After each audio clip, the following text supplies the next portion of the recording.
Hello, friend. Let's go. Full night hang out করছি, আমরা বেরিয়ে পড়েছি।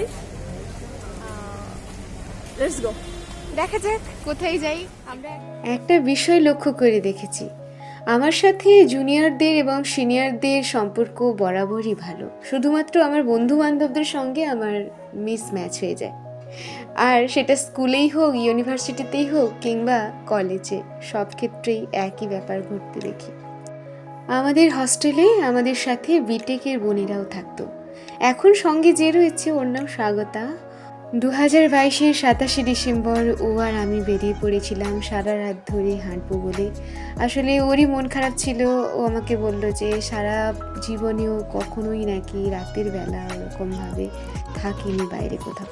তো আমি ভাবলাম ঠিক আছে, ওর একটা ইচ্ছে পূরণ করি। তবে ফোনে চার্জ ছিল না, ফলে আমাদের সেরকমভাবে ভিডিও করা হয়নি। সারা রাত কিন্তু অনেক অনেক ভালো কেটেছিল। মাঝ রাস্তায় বসে সেই একটা আলাদাই লেভেলের একটা এক্সপিরিয়েন্স। যাই হোক, যদিও পার্ক স্ট্রিটে ওই সময়টা মানে 25 ডিসেম্বর নাগাদ ব্যাপারটা বেশ জমজমাট থাকে, ফলে ওই সময় ঘুরে বেড়ানোটা খুব একটা কঠিন ব্যাপার নয়। তবে বেশি রাত হলে তখন কিন্তু অনেকটা গা ছমছমে ব্যাপার চলে আসে। আমাদের হস্টেলটা ছিল আমহা স্ট্রিটে, তো সেখান থেকে কলেজ স্ট্রিট এসে সেন্ট্রাল যে মেট্রো স্টেশন ওখানে উঠে নেমে গিয়েছিলাম পার্ক স্ট্রিটে। আর সেখানে অনেকটা সময় কাটিয়ে তারপর মাঝ রাতে বসেছিলাম ফ্লাইওভারের উপর। সত্যি বলতে কি, যখন ফেস্টিভ মুড চলে তখন যতই মন খারাপ করে থাকি না কেন, চারপাশের এত আলো, এত আয়োজন, এসব মন খারাপ করে থাকতেই দেয় না। কিছুক্ষণের জন্য যেন সব কিছু থেকে নিস্তার পাওয়া যায়। এখন ঝালে সত্যি অবস্থা খারাপ।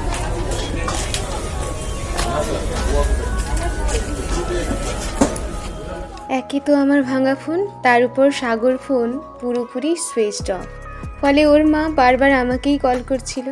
আমরা আসলে একটু বেশি ফ্যামিলি ওরিয়েন্টেড, যেখানেই যাই না কেন মা বাবাকে বলে যাওয়াটা একদম ম্যান্ডেটরি। মাঝে মাঝে ইচ্ছে করে এইভাবেই দূরে কোথাও চলে যাই, কিন্তু চাইলেও সবসময় সেটা সম্ভব হয় না। ভোরবেলা কলেজ স্ট্রিটে বই নয়, পাইকারি দামি ডাব বিক্রি হয়, কিন্তু যেহেতু অনেকটা রাত বাকি, তাই আমরা হাওড়াতেই ডাব কিনে খেলাম আর গঙ্গার তীরে বসে ভোরবেলার সৌন্দর্য উপভোগ করছিলাম।